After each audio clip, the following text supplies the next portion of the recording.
आजादी का अमृत महोत्सव।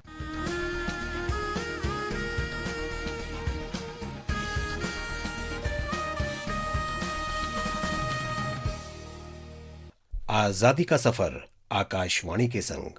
भारत का शानदार स्वाधीनता संघर्ष आधुनिक विश्व के महानतम संघर्षों में से एक है। आकाशवाणी आपके लिए रोजाना ला रही है इस शानदार संघर्ष की झलक। जय जय जय जय गर्वी गुजरात,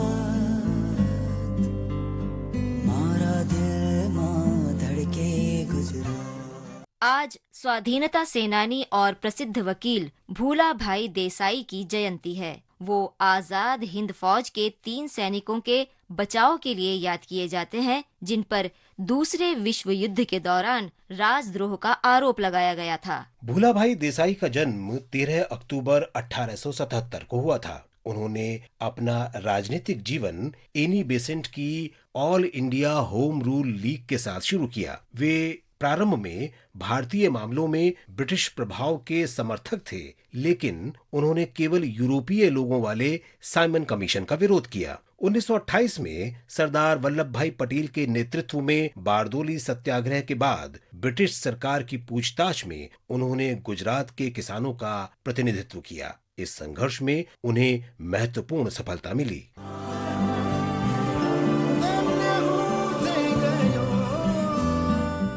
देसाई 1930 में औपचारिक रूप से इंडियन नेशनल कांग्रेस में शामिल हुए। उन्होंने स्वदेशी सभा बनाई और 80 कपड़ा मिलों को इसमें शामिल होने के लिए मनाया। इसका उद्देश्य भारतीय कंपनियों द्वारा विदेशी सामान का बहिष्कार करना था। अंग्रेजों ने स्वदेशी सभा को अवैध घोषित कर दिया और भूला भाई की गतिविधियों के कारण 1932 में उन्हें गिरफ्तार कर लिया। जब कांग्रेस कार्यकारिणी का पुनर्गठन हुआ तो सरदार वल्लभ भाई पटेल के कहने पर भूला भाई को कार्यकारिणी में शामिल किया गया।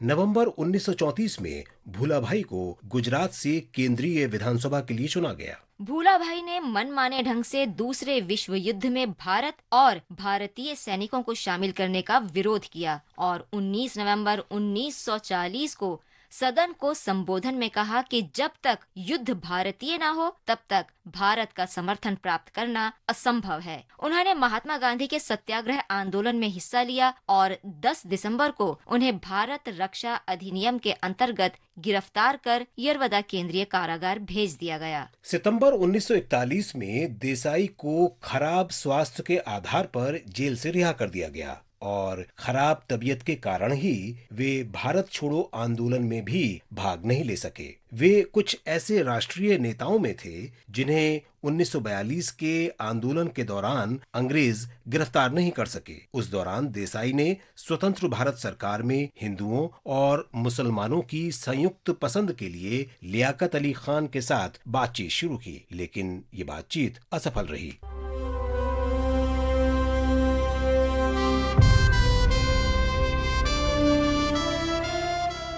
1945 में जब आजाद हिंद फौज के 3 अधिकारी शाहनवाज खान, प्रेम कुमार सहगल और गुरबख्श सिंह ढिल्लों को पकड़ा गया और राजद्रोह का मुकदमा चलाया गया, तो इंडियन नेशनल कांग्रेस ने 17 वकीलों की रक्षा समिति बनाई। भूला भाई तीनों अधिकारियों के बचाव में लगी उस समिति का नेतृत्व कर रहे थे।